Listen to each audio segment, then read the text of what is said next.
శక్తి తైలాభిషేక ఆరాధన ప్రతి నెల మొదటి శనివారం మొదటి ఆరాధన 7 గంటల నుండి 10 గంటల వరకు, రెండవ ఆరాధన 10 గంటల నుండి 1 గంట వరకు. స్థలం మేరీస్టెల్లా auditorium, పంటకాలువ road, NTR circle, Vijayawada. ప్రార్థనా శక్తి తైలాభిషేక ఆదివారపు ఆరాధన సమయం ఉదయం 8:30 గంటల నుండి. స్థలం వైస్రాయ్ గార్డెన్స్, జూబ్లీ బస్టాండ్ ఎదురుగా, Secunderabad.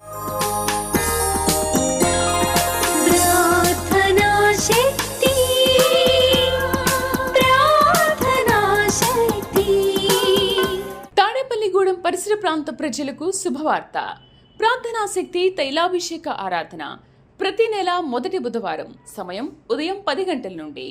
NK highway grounds, Autonagar, Gudem highway bypass road, Tadepalligudem. ప్రార్థనా శక్తి తైలాభిషేక ఆరాధన ప్రతి నెల రెండవ బుధవారం సమయం ఉదయం 9 గంటల నుండి.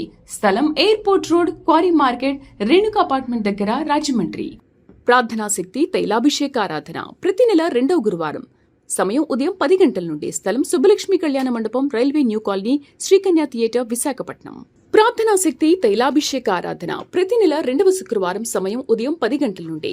స్థలం కాపు కళ్యాణ మండపం, ఎన్ఎఫ్సిఎల్ రోడ్, ఆర్టీఓ ఆఫీస్ పక్కన, ఆర్ఆర్ నగర్, కాకినాడ. యేసయ్య నామమున మీకు వందనాలు తెలియపరుస్తూ ఉన్నాను. ఈ దినము కొరకు దేవుడు సిద్ధపరిచిన వాగ్దానాన్ని మనం స్వాధీనపరచుకుందాం. పరిశుద్ధ గ్రంథంలో నుండి యోబు గ్రంథము 8వ అధ్యాయము 7వ వచనం ద్వారా ప్రభు మనం దర్శిస్తూ ఉన్నారు. యోబు గ్రంథము 8వ అధ్యాయం 7వ వచనం. Job chapter 8 verse 7. అప్పుడు నీ స్థితి మొదట కొద్దిగా ఉండినను తుదను నీవు మహాభివృద్ధి పొందెదవు. ఈరోజు వాగ్దానము, నీవు మహా అభివృద్ధి పొందెదవు. నోట్ చేసుకోండి. నేనా అభివృద్ధి పొందటమా? ఏంటి, నిజమా ఇది? ఇలాంటి మాటలు ఎన్నో విన్నాను. ఇలాంటి మాటల వల్ల అభివృద్ధి వచ్చేస్తుందా అని అనుకుంటున్నామేమో. పరలోకం నుండి దేవుడు నీకు అనుగ్రహిస్తున్న మాట. అభివృద్ధి అంటే ఎలా ఉంటుంది? అసలు నేను చూస్తానా? నా జీవితంలో డెవలప్మెంట్ అనేది ఉంటుందా? నా జీవితం, నా కుటుంబంలో ఆశీర్వాదం అనేది నేను చూస్తానా అని అనుకున్నామేమో. మహాభివృద్ధి పొందుతావు. మామూలు అభివృద్ధి కాదు. ఒక ఇల్లుంటే చాలు, నాకు ఒక బిడ్డ ఉంటే చాలు, నాకు 1 ఎకరం పొలం ఉంటే చాలు, ఏదో ఒకటి స్థిరమైన ఆదాయం వచ్చేది, ఒక పని దొరికితే చాలు అనుకుంటున్నావేమో. దేవుడు నిన్ను మహాభివృద్ధి కలగజేస్తానంటున్నాడు. అంటే నువ్వు ఎన్నో గృహాలకు యజమాని అవుతావు, ఆస్తికర్త అవుతావు, ఆరోగ్యవంతుడిగా ఉండి అన్నీ అనుభవిస్తూ ఆత్మ సంబంధమైన సాక్షిగా ఉంటావు. నా జీవితం అయిపోయింది, పోరాడాను, నాకు అన్నీ తెలుసు, జ్ఞానం ఉంది, కానీ అసలు నాకు తెలియని అంటూ ఏం లేవు, ఇంక నా చరిత్ర అయిపోయింది, ఇంకేం లేదు, అయిపోయింది, క్లోజ్ అని అనుకుంటున్నావు.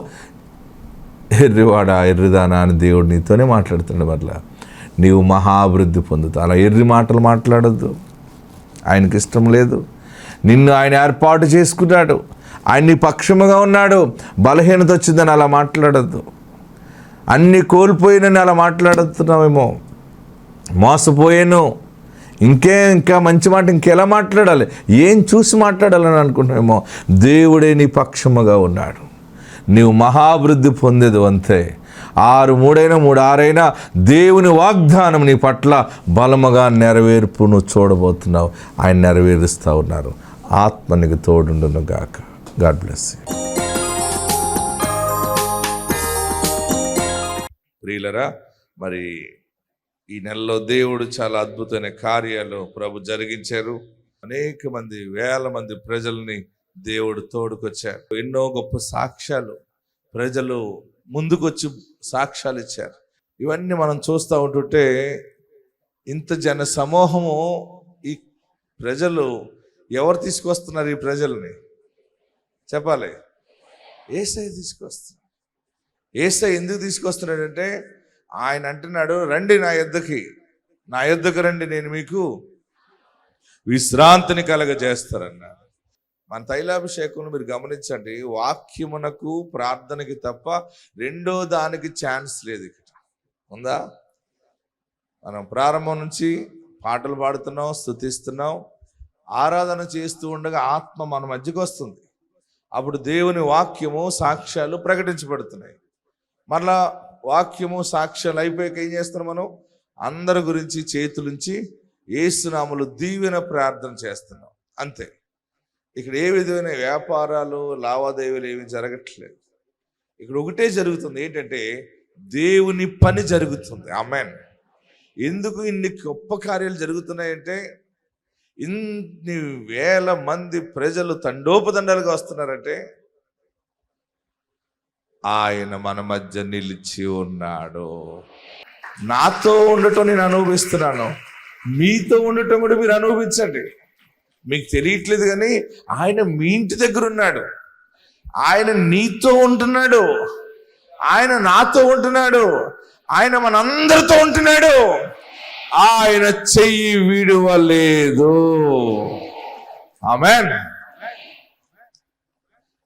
అబ్రహాము హెబ్రోన్కి వెళ్ళినప్పుడు దేవుడు ఎక్కడ దర్శిస్తే అక్కడ అబ్రహాము బలిపీఠములు కట్టాడు. తన కుమారుడు ఇస్సాకు కూడా బలిపీఠములు కట్టాడు. తన కుమారుడు యాకోబు కూడా బలిపీఠములు కట్టాడు. ఈ కృపా దినాల్లో మీ ముందు నిలబడిన ఈ సేవకుడికి ఆయన దర్శనమిచ్చి ఒక బలిపీఠం కట్టించాడు. గొప్ప కార్యాలు. అందుకని మీరు గమనించండి, ఎవరికైనా వేరే పబ్లిసిటీలు ఉంటాయి కానీ మనకి ఏ పబ్లిసిటీ ఉండదు. మనకి ఏదైనా ఫోటోలు గిటోలు అంటిస్తున్నావా, రెండో అని చెప్తున్నావా? నేను ఒకటే అనుకుంటాను, ఈ ప్రార్థనా శక్తికి నీ ప్రణాళికలో ఎవరెవరిని పిలవాలనుకుంటున్నావు అందరినీ పిలవండి బాబు. అందరికీ ప్రేమ విందులో పాలు పొందే కృప దయచేయండి. ఈ జీవాహారాన్ని బిడ్డలకు ఇవ్వండి, అందరిని ఆదరించండి. ప్రతి దినము ఆయన నాతో ఉండులాగున నేను కాపాడుకుంటున్నాను, మీరును కాపాడుకోండి. ఆయన మనతో ఉంటే గొప్ప శుభకార్యములు మన కుటుంబంలో జరుగుతాయి. మీరందరూ ఆయనను అడగండి, ప్రభువా అప్పుడు అబ్రహాముతో మాట్లాడావు, ఇస్సాకుతో మాట్లాడావు, యాకోబుతో మాట్లాడావు, మోషేతో మాట్లాడావు, ఈ రోజుల్లో మా దైవజనుడితో నువ్వు మాట్లాడావట, మరి మాతో కూడా మాట్లాడవా? నువ్వు అడుగు. నువ్వు నమ్మిన దేవుడు మాట్లాడుతాడు. ఆమేన్. మనం నమ్మిన దేవుడు మాట్లాడే దేవుడు. దేవుడు మానవుడితో మాట్లాడతాడు అసలు, కానీ ఈయన నీతో మాట్లాడటానికి వేచి ఉన్నాడు. మనం ఆయనతో మాట్లాడటం వేచి ఉండటం కాదు, ఎంత ప్రేమ చూడండి. ఆయన నీతో మాట్లాడటానికి నీ డోర్ దగ్గర ఉన్నాడు. నువ్వు అసలు ఆ మాట వినటానికి చోటు ఇవ్వట్లేకపోతున్నావు. నీవు మొదటగా దేవుని స్వరం వినటానికి సిద్ధపడు. మనిషి బాగుపడాలంటే దైవ స్వరం వినటానికి మీరు ఆసక్తి చూపండి. ఆయన స్వరం విన్నారనుకో, మీ పనులన్నీ ఒక్కసారి సునామీ వచ్చి పైకెత్తినట్టు ఎత్తేస్తుంది. ఆశీర్వాద సునామీని మీరు చూస్తారు. ఏ సునామీని? ఆశీర్వాద సునామీని చూస్తారు. సముద్రం వస్తే ఏం చేస్తుంది? మనుషుల్ని అందరినీ పైకి ఎత్తుకెళ్ళిపోతుంది. నేను చూస్తున్నాను మీ మీద దేవుని వెలుగు ఉంది, అందుకే మీకోసం కష్టమైన వస్తున్నాను. మీరందరూ దేవుని బిడ్డలు, దేవుడు మీతో ఉన్నాడు. మీకు ఆశీర్వాదం ప్రకటించటానికి ఒక డమ్మీగా నన్ను మీ మధ్యకి పెడుతున్నాడు అంతే. ఆయనే మీతో ఉంటున్నాడు. ఆయన స్వరం వినండి. ఆమేన్. మీరు అది ఇవ్వండి ఇది ఇవ్వండి అని అడగటం కాదు. మీరు ఏం అడగాలి ఈ రోజు నుంచి? మీరు నాన్ స్టాప్గా అడగండి, నాతో మాట్లాడవా, నాతో మాట్లాడు. భార్యలు భర్త ముందు గారం చేస్తారు కదా, పిల్లలు తల్లిదండ్రుల దగ్గర గారం చేస్తారు. ప్రియులరా, మనము పిల్లలు తండ్రి దగ్గర గారం చేసినట్టుగా, భార్య భర్త దగ్గర గారం చేసినట్టుగా దేవుని దగ్గర పోరాటంతో కూడిన గారం చేయాలి. నాతో మాట్లాడవా బాబు, నీ స్వరం వినిపించవా? అదిగో ఇస్సాక్ పాస్టర్ గారు తండ్రితో మాట్లాడేవంట, ఇస్సాక్ పాస్టర్ గారితో కూడా మాట్లాడేవట. నాతో మాట్లాడు అని అడుగు. నాతో ఎప్పుడు మాట్లాడుతున్నాడో, నాతో ఎప్పుడు ఉంటున్నాడో అదే సమయం ఆయన నీతో కూడా ఉంటున్నాడు. కానీ నీవు బుర్ర ఎక్కడ ఎడుతున్నావు అంటే, ఆయన స్వరం మీద నువ్వు పెట్టక నీకున్న భారాలు బాధ్యతలను బట్టి మైండ్ అంతా వేరే ఆలోచిస్తున్నావు. ఎప్పుడు కొత్త సారీ కొనుక్కోవాలి, ఈ పక్క వాళ్ళందరూ మంచి మంచి బట్టలు కొనుక్కుంటాను, నేను ఎప్పుడు కొనుక్కుంటాను, ఇవన్నీ ఈ ఆలోచనలు కాకుండా దైవ సంబంధమైన ఆలోచనలకు రండి. దేవుడు మీతో మాట్లాడతాడు. ఆమేన్. ఆయన మాట్లాడితే ఆయన నోటంబడి వచ్చే మాట ఏంటనుకుంటున్నారు? అమ్మా, నేను నిన్ను దీవిస్తున్నాను, నీకు ఇస్తున్నాను, నిన్ను హెచ్చిస్తున్నాను, తోడుగా ఉంటాను, సమాధానం ఇస్తాను, రక్షణ ఇస్తాను. ఆయన మాటలు అందులో ఏదో ఒకటి లక్కీ డ్రా తగిలినట్టు గనక ఒక్కటి తగిలిందనుకో, నీకు ఒక్క మాట నీ చెవులో పడింది అనుకో, నీ స్థానాన్ని స్థితిని ఆయన తలగా చేస్తాడు. ఆమేన్. హల్లెలూయా. ఆ స్థలములో ఎక్కడ బంగారు పాదాలు చూశానో, ఎక్కడ స్వరం విన్నానో, ఆ దర్శనము ప్రజలు నమ్మలేకపోయారు. మొన్న ఆ స్థలము ఇచ్చిన యజమానుడు నా దగ్గరికి వచ్చి, బాబు నువ్వు చెప్పినప్పుడు నీ లైన్ చూస్తే నాకు అర్థం కాలేదు, ఈడేంటి, ఈడు బ్రతుకేంటి, పెద్ద పెద్ద మాటలు చెప్తున్నాడు ఏంటి అనుకున్నాను. అయినా సరే ఫోన్లే, నీకు స్థలం కావాలి కదా అని ఇచ్చాను నేను. కానీ ఈ స్థలములో రాత్రి పగలు ఉన్నటువంటి దీవెన ఆశీర్వాదం చూస్తే నాకు ఆశ్చర్యంగా ఉంది. ఎప్పుడు జనం వస్తున్నారు, అనేక మంది శుభవార్తలతో వెళ్ళిపోతున్నారు, ఏదో పని జరుగుతూ ఉంది. నిజముగా భగవంతుడు ఇక్కడ ఉన్నాడు అని ఆయన సాక్ష్యం ఇచ్చారు. హల్లెలూయా. నీతో మాట్లాడిన అనుభవం ప్రజలు సాక్ష్యం ఇవ్వబోతున్నారు. మీరు భయపడకండి. బాధలున్నా, అప్పులున్నాయి అనుకుంటున్నారా? పిల్లలు లేరని బాధపడుతున్నారా? ఇల్లు లేదని బాధపడుతున్నారా? సమాధానం లేదని బాధపడుతున్నారా? అన్ని కోల్పోయాం, నష్టం వచ్చిందని బాధపడుతున్నారా? ఒక్క మాట చెప్తున్నాను మీకు, నన్ను పంపిన వాడు నాకు చెప్పిన మాట మీకు చెప్తున్నాను, మీరు భయపడకండి, మీ కార్యము సఫలమవుతుంది, మీ పని సఫలమవుతుంది, మీ పని 100% సఫలమవుతుంది. కార్యము సఫలము చేయు దేవుడై ఉన్నాడు. ఆయన గొప్ప దేవుడు. మరి పిల్లలు లేని వాళ్ళ గురించి మనం ప్రార్థన చేస్తే దేవుడు 7,000 మందికి పైగా పిల్లల్ని ఇచ్చాడు. గట్టిగా చప్పట్లు కొట్టండి.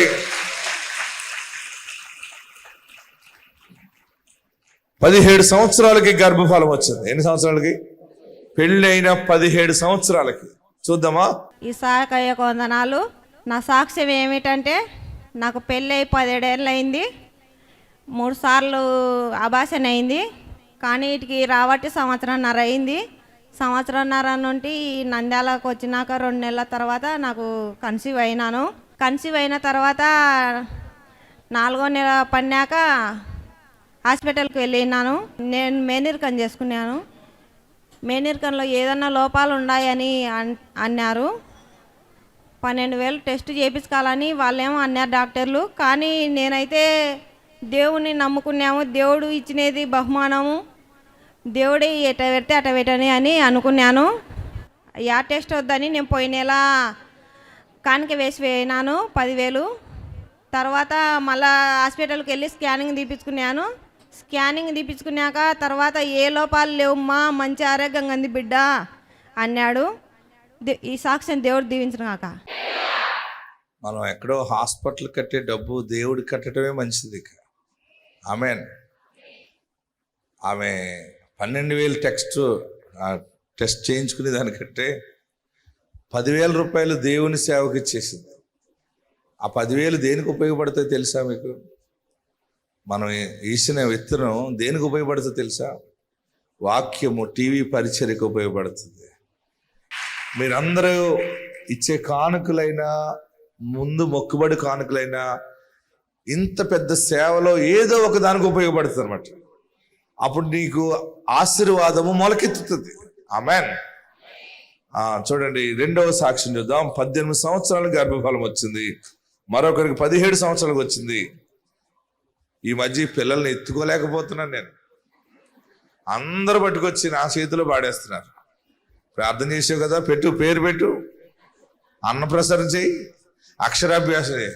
మేరీ జమ్మలమడుగు నుండి ఇక్కడ కడప తైలాభిషేకానికి వచ్చింది. తనకి వివాహం జరిగి 18 సంవత్సరాలు అయింది. అయినా తనకి పిల్లలు పుట్టడం లేదని ఇక్కడ తైలాభిషేకానికి వచ్చినప్పుడు దైవజనులు ప్రార్థన చేశారు. ప్రార్థన చేసి అభిషేకం చేసి ఫలం ఇచ్చినప్పుడు తను గర్భం ధరించింది. తర్వాత కూడా దైవజనుల దగ్గరికి వచ్చి అడిగినప్పుడు పాప కావాలా బాబు కావాలా అన్నప్పుడు తను మాట్లాడకపోతే దైవజనులు నీకు పాప పుడుతుంది అని ప్రార్థన చేసి పంపించారు. అలానే డెలివరీ కూడా నార్మల్ అవ్వాలని తను ప్రార్థన చేసుకున్నప్పుడు దేవుడైతే తనకి నార్మల్ డెలివరీ అవ్వడానికి అలాగే కుమార్తె పుట్టడానికి దేవుడు సహాయం చేశాడని తన సాక్ష్యం చెప్తుంది. వివాహం జరిగిన 18 సంవత్సరాలకి దైవజనులు ప్రార్థన చేసి చెప్పిన విధంగా వారికి కుమార్తె పుట్టింది, అలా నార్మల్ డెలివరీ అయిందని వారు సాక్ష్యం చెప్తున్నారు. ఈ సాక్ష్యం దేవుడు దీవించునుగాక. చూసారా ఆ పిల్ల ఎలాగుందో వరుస. అందరూ ప్రార్థనకు వచ్చినప్పుడు అందరూ మగ పిల్లలనే ఇమ్మని అడుగుతున్నారు. మగవాళ్ళు ఎక్కువైపోయారు. నేనేమన్నానంటే ఎవరు నన్ను అడుగుతాను, మీకు ఎవరు కావాలని అడుగుతాను. మగపిల్లడు అంటే ఇంకా మగపిల్లడు అనేది దీవిస్తున్నాను. ఎవరైనా పర్వాలేదంటే మాత్రం ఛాన్స్ ఎవరిది? నాదే. కాబట్టి అప్పుడు నేను ఏమంటానంటే ప్రభు ఆడబిడ్డ నీ బాబు అంటే. మన ఆమెకి ఎవరైనా ఓకే అంది. అసలు లేనప్పుడు ఏమనిపిస్తుంది అంటే మగపిల్లడు ఆడపిల్ల ఒక బిడ్డ పుడితే నాకు ఎంతే చాలు అంటారు. వీళ్ళు ఎప్పుడు మారుతారంటే కన్సీవ్ అయిన 2 నెలల నుంచి మారిపోతారు. అప్పుడు ఎవరో ఒకరు అన్నాం కానీ మగోడు ఉంటే ఎంత బాగుండు, వాళ్ళ ఇంట్లో ఆ మగోడు ఎలాగున్నాడు, ఈ ఇంట్లో మగోడు ఉన్నాడు, ఆ ఇంట్లో మగోడు ఉన్నాడు. ఇప్పుడు పెద్ద సమస్య ఏంటంటే పెళ్లి కొడుకులు ఎక్కువైపోయారు. చాలామంది తల్లుళ్ళు ఏమంటున్నారంటే నా కొడుకు పెళ్లి కోసం ప్రార్థన చేయండి అంటున్నారు. మీరు ఆడపిల్లలను కనిన వాళ్ళరా, మీరు ధైర్యంగా ఉండండి. మహారాజులు మీ ఇంటికి రాబోతున్నారు. రాజకుమారుడే పెళ్లి కొడుకు నీ ఇంటికి వస్తాడు. మీరు ఎలా వదులుచుకోవాలి ఈ పిల్లని, ఏం సంపాదించాం, ఏం కట్నం ఇస్తాం అనొద్దు. నీకు నీ అల్లుడే నీకు పట్టుకొచ్చేస్తాడు. నీ బిడ్డకి డబ్బిచ్చి మరీ పెళ్లి చేసుకుంటాడు. మనం మామూలు కాదు. మన ఇంట్లో దేవుడు ఉన్నాడు, మన ఇంటి దగ్గర యేసయ్య ఉన్నాడు. మీకు ఏ బిడ్డ కావాలో క్లియర్గా చెప్పుకోండి. ఏ బిడ్డలు కావాలో తైలాభిషేకం వచ్చినప్పుడు మనసును అనుకోవాలన్నమాట. దేవుడు ఆ బిడ్డని ఇస్తాడు. ఇప్పుడు ఇక్కడ ఆడబిడ్డని ప్రకటిస్తే ఆడబిడ్డ అయింది. 17 సంవత్సరాలకి మరొక గర్భఫలం. వీరు సురేష్ సరళ రామపురం నుండి ఇక్కడ కడప తైలాభిషేకానికి వచ్చారు. వీరికి వివాహం జరిగి 17 సంవత్సరాలు అయింది. అయినా వారు గర్భఫలం పొందుకోలేదు. అప్పుడు వారింటి దగ్గర ఉన్నవారు చెప్పారు, ఇలాగా ఇసాక్ అయ్య గారు వస్తున్నారు కడప, దైవజనులు ప్రార్థన చేసినప్పుడు ఎంతోమంది గర్భఫలాలు పొందుకుంటున్నారు అన్నప్పుడు వారు ఇక్కడ తైలాభిషేకానికి 10 నెలలు రావడం జరిగింది. వారు ఇక్కడికి వచ్చిన తర్వాత దైవజనులు ప్రార్థన చేసినప్పుడు వారు గర్భఫలాన్ని పొందుకున్నారు. కుమారుడు పుట్టాడని వారు సాక్ష్యం చెప్తున్నారు. ఆ బాబుకి ఇప్పుడు 5వ నెల. వివాహం జరిగిన 17 సంవత్సరాలకి గర్భఫలాన్ని కుమారుని ఇచ్చారు దేవుడు. ఈ సాక్ష్యం దేవుడు దీవించును గాక. హల్లెలూయా చెప్పండి, ఇంకా గట్టిగా హల్లెలూయా చెప్పండి. మన వైజాగ్లో కవల పిల్లలు పుట్టారు. వాళ్ళని ఇలా పట్టుకుని అందరికీ చూపించారు. దేవుడు ఆలస్యమైన అద్భుతాలు జరిగిస్తాడు. మీకు ఇంకొక శుభవార్త చెప్పనా, మీరందరూ ధనవంతులు అవుతారు ఈ సంవత్సరం. మీ చేతి పనులు దీవించబడతాయి. మీ పిల్లలు సంపాదించట్లేదని వాళ్ళని తిట్టకండి. భర్తలను కూడా ఇసికించకండి. మాయదారావిడ ఆళ్ళ చూడు, నువ్వేం చేసావు, ఆమె చూడు, ఆమె భర్త చూడు అని అనకండి. నీకు దేవుడిచ్చిన భర్తని నువ్వు గౌరవించాలి. పని చేసినా పని చేయకు, ఇంటికాడు ఉన్నాడు కదా చాలు. ఏంటి మీరు తిడితే ఇంకా ముండోళ్ళు అయిపోతారు వాళ్ళు. నువ్వు ఇంకా ప్రేమించు. పోలే నువ్వేం చెయ్యకపోయినా పర్లేదురా బాబు, నువ్వు మహారాజు అను అంతే. దెబ్బకి భుజం మీద టవల్ వేసుకుని పనికి పోతాడు అంతే. హల్లెలూయా చెప్పండి. తాగుతున్న మనుషుడిని తాగకండి, ఇంకా ఎక్కువ తాగుతాడు. బిగిసిపోయి గుమ్మంలో పడిపోతాడు అంతే రోడ్డు మీద. అక్కడ కూడా ఇసుకి చిరాకు పడకూడదు. తాగే ఫోన్లే నీకు అలవాటు ఉన్నట్టుంది, ఏం కాదులే రా వచ్చేసేయి. నీవు మాట్లాడే దైవికమైన ప్రేమతో కూడిన మాటకి మారు మనసు వస్తుంది. హల్లెలూయా చెప్పండి. పిల్లల్ని బాధ పెట్టకండి. ఆడపిల్లలను చదువుకుంటే వాళ్ళని ఎంకరేజ్ చేయండి, చదవకపోయిన వాళ్ళని దీవించండి. భార్యలను కూడా బాధ పెట్టకండి. భర్తలారా మన ఇంట్లో దేవుడు ఉన్నాడంటే మన మాట దీవెనగా ఉండాలంతే. ఆమేన్. మరొక సాక్ష్యం చూద్దాం. స్వర్ణలత మైదుకూరు నుండి ఇక్కడ కడప తైలాభిషేకానికి వచ్చారు. వారికి వివాహం జరిగి 5 సంవత్సరాలు అయింది. ఆయన తను గర్భఫలం పొందుకోలేదన్నప్పుడు ఇక్కడ తైలాభిషేకానికి వస్తున్న సహోదరి వారికి చెప్పింది, ఇక్కడ దైవజనులు ప్రార్థన చేస్తే దేవుడు గర్భఫలాలను ఇస్తున్నారని చెప్పినప్పుడు వారు కూడా ఇక్కడికి తైలాభిషేకానికి వచ్చినప్పుడు దేవుడైతే వారి పట్ల కార్యం చేశారు. తన గర్భాన్ని తెరిచారు. తన గర్భవతి అయింది. ఇప్పుడు 9వ నెల గర్భిణీగా ఉన్నారు. వివాహం జరిగిన 5 సంవత్సరాలకి దైవజనులు ప్రార్థన చేసినప్పుడు దేవుడు వారి పట్ల కార్యం చేసి వారికి గర్భఫలాన్ని ఇచ్చారని వారి సాక్ష్యం చెప్తున్నారు. ఈ సాక్ష్యం దేవుడు దీవించును. మన దేవుడు ఏదైనా చేస్తాడంతే. మీరు గుర్తుపెట్టుకోండి, నేను మీ మధ్యకి కొంతకాలం వస్తాను కదా, ఈ సమయంలోనే మీరు బాగుపడిపోవాలి. మీకు దగ్గరగా ఉన్న చర్చిలకు వెళ్ళండి. నేను ఆదివారం రావటానికి ఉండదు. అలాగని ఎక్కడో ఉండి మీకు ఒక స్క్రీన్ పంపించి ఆరాధన పెట్టే దర్శనం కాదు. మన సేవ విలువ ఏంటంటే, మన సేవ దర్శనం ఏంటంటే, మీరు బాగుపడి మీకు దగ్గరగా ఉన్న ప్రార్థనా మందిరాలకు వెళ్ళి మీ సేవకులను గౌరవంగా చూడండి. మీరు, మీ సంఘాలు, మీ సేవకులు అందరూ కలిసి ఆరాధన చేస్తున్నప్పుడు నేను ఎక్కడున్నా, మీరు ఎక్కడున్నా, దేవుడు ఘనపరచబడతాడు, దేవుడు మహిమపరచబడతాడు. మనం దేవుని రాజ్యంలోకి వెళ్ళినప్పుడు అక్కడ ఉన్నతమైన కిరీటము దేవుడు మనకి ఇస్తాడు. ఆమేన్. చూడండి, ఈమెను అన్నారంట, మీరు బాగా గమనించండి, పిల్లలు లేరని IVF కూడా చేయించుకుంది. బాబు, ఏది ఆమెకు అంత ఉపయోగం లేదు. చివరికి ఎవరో చెప్తే వచ్చితే ప్రార్థన చేస్తే గర్భం వచ్చింది. గర్భం వచ్చిన తర్వాత మళ్ళీ అదే హాస్పిటల్కి వెళ్ళి చూపిస్తే ఆ డాక్టర్ స్కాన్ చేసి, అమ్మ నీ గర్భంలో 2 పిల్లలు ఉన్నారని చెప్పాడు. నా పేరు గుణ, మా ఆయన పేరు సూర్బాబు అండి. మాకు 16 సంవత్సరాలు అవుతుందండి పెళ్ళయి. మరి పిల్లలు లేక ఎన్నో బాధలు పడ్డాం, ఎన్నో మందులు వాడానండి. అలాగే నేను ఇక్కడికి వచ్చే ముందు కూడా IVF ట్రీట్మెంట్కి వెళ్ళాను. తర్వాత మేము ఆ అక్క కూడా చెప్పింది, అమ్మ నీది పోలేదమ్మా, ఇసాక్ పాస్టర్ గారు ప్రార్థన చేశారు కదా, నీదేది పోలేదు, ఇంత డబ్బు పెట్టినా సరే ఎన్నో వేలకు డబ్బు పెట్టారు, నీకు మాత్రం నువ్వు బాధపడకు, డబ్బు పెట్టానా చేసిన దేవుడు నీ పిల్లలు నీకు ఇస్తాడు కంపల్సరిగా. మేము విజయనగరం హాస్పిటల్కి వెళ్ళి మళ్ళీ నాది పోయింది అనుకొని వెళ్తే, లేదమ్మా నీకు 2 కలవలు ఉన్నారమ్మా అని అన్నారండి. ఈ కలవల పిల్లలు కూడా నా కడుపులోనే ఉన్నారంటే నేనైతే నమ్మలేకపోయానండి. అందరూ కూడా నీ కలవల పిల్లలు ఏటమ్మా, నువ్వు చూస్తే ఊపిరే లేదు నీకు, నీ కలవల పిల్లలు ఏటని అందరూ ఆశ్చర్యపోయారండి. లేదు నా దేవుడు ఇస్తాడని నేనైతే నమ్మకంతోనే ఎదురు చూశానండి. అలాగే మరి హాస్పిటల్లో కూడా డాక్టర్లు ఆశ్చర్యపోయారండి. కానీ దేవుడు ఎలాగైనా సరే మాకు అద్భుతమైన కార్యం చేశాడు.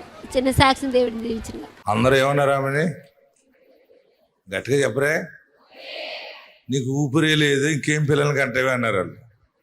వాళ్ళకి తెలియదు ఏంటంటే ఆమె నమ్మిన దేవుడు ఊపిరి ఉన్నవాడు. ఆమేన్. హల్లెలూయా. ఎక్కడున్నవారు అక్కడ లేచి నిలబడండి. ఎక్కడున్నవారు అక్కడ లేచి నిలబడి తొందరగా నిలబడండి. బలమైన ఆశీర్వాదంతో అభిషేకము చేయించుకుని, అభిషేకం ద్వారా మనం పరిగెత్తుకుని వెళ్తాం. మన ఇంటిలో లోయ నిండుతుంది. నీ ఖాళీ అయిపోయిన నీ పెట్టె, నీ ఖాళీ అయిపోయిన నీ బ్యాంక్ బ్యాలెన్స్ ఫుల్ అవుతుంది. నీ హెల్త్ పాడైందని అనుకుంటామేమో, మళ్ళా ఏదోము మార్గముగా జీవజలాలు వచ్చేస్తాయి నీకు. మళ్ళా గొప్ప ఆరోగ్యం దేవుడిస్తాడు. ఎక్కడున్నవారు అక్కడ లేచి నిలబడి 2 చేతులు ఆకాశం వైపు చాపండి. 2 చేతులు ఆకాశం వైపు చాపి తల పైకి ఎత్తండి. మీ లోయలు నిండే సమయము, దీవెన వచ్చింది. చేతులు లాగుతున్నా సరే స్ట్రైట్గా 2 చేతులు ఆకాశం వైపు చాపి, గాలియే గాని వర్షమే గాని రాకపోయినా నా లోయ నీళ్లతో నా దేవుడు నింపుతున్నాడు. అందరూ ప్రార్థన చేయండి. అలాగే స్తుతించండి. యేసయ్యా యేసయ్యా అని పిలవండి. హల్లెలూయా హల్లెలూయా హల్లెలూయా. గాలియే గాని వర్షమే గాని రాకపోయినా నీ ఉద్యోగం నీకు వస్తుంది. ఎవరు సహాయం చేయకపోయినా, ఎవరు కట్టకపోయినా నీవు ఇల్లు కడతావు. అందరూ చేతులు దించండి, నమస్కరించండి, తలలు పైకెత్తండి. అయ్యా యేసయ్యా అని పిలవండి. ఇంకా పిలవండి, మరొకసారి పిలవండి. నా పాపాలు క్షమించను, నా పాపం క్షమించయ్యా. తెలుసో తెలియక పాపం చేస్తేనేమో నీవు నాకు దేవుడిగా ఉండాలి, నీవు నాకు రక్షకుడిగా ఉండాలి. నా చేయి పట్టుకో బాబు, నాకు దేవుడిగా ఉండవా, నన్ను విడిచిపెట్టుకయ్యా. నీ రక్షణ నాకు దయచే, నీ రక్షణ నా ఇంటికి దయచే, నా కుటుంబ సభ్యులకి నీ రక్షణ దయచే. నా కుటుంబం అంతా నీ సన్నిధిని నిలుచు భాగ్యం ఇవ్వండి. నా కుటుంబం అంతా నీ సన్నిధిని నిలుచు భాగ్యం ఇవ్వండి. అన్నీ ఇచ్చేవాడు కదా, అన్ని నువ్వే ఇస్తావు. నీ దగ్గరుంటే నువ్వు తలగానే చేస్తావు. మేము కష్టపడి నీకు దూరమయ్యి ఎన్ని చేసినా మేము పైకి రాలేం బాబు. ఆ గొప్ప మర్మము మీరు మాకు తెలియపరిచారు. యేసు, యేసు నాకు అధిపతిగా ఉండండి, నా పాపాలు క్షమించండి, నా కుటుంబ సభ్యులు చేసిన పాపాలు క్షమించండి ప్రభువా. నా స్వజనులు చేసిన పాపాలు క్షమించండి. అందరూ మరొకసారి 2 చేతులు పైకి ఎత్తుదాం. యేసయ్యా, నా పాపాన్ని కడిగివేయండి, నీ రక్తములో నా పాపాలు కడిగివేయండి. నా లోయను దీవెనగా నింపండి. గాలియే గాని వర్షమే గాని రాకపోయినా లోయ నిండుతుందని చెప్పావు. ఆ దీవెనకు దయచే బాబు. నీ రక్షణ నా ఇంటికి దయచే, నీ రక్షణ భాగ్యము దయచే. నన్ను 2 అంతలుగా ఆశీర్వదించండి, 2 అంతల జ్ఞానము దయచేయండి, 2 అంతల ఆత్మను దయచేయండి, 2 అంతల ఆత్మాభిషేకమును దయచేయండి. నీ అభిషేకము నాకు దయచేయండి. నీలో నేను నిలిచి ఉంటాను. ఎన్ని శ్రమలు వచ్చినా, ఎన్ని బాధలు వచ్చినా నిన్ను విడువను బాబు. నువ్వు నాకు కావాలి బాబు. నీవు నా తండ్రివి బాబు, నీవు నా తండ్రివి బాబు.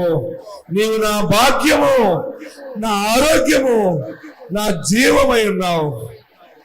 అందరూ నమస్కరించండి, ప్రార్థన చేద్దాం. అందరం ప్రార్థన చేద్దాం. అందరు తలలోంచి కళ్ళు మూసుకుని ప్రార్థనలోకి వెళ్దాం. హల్లెలూయా.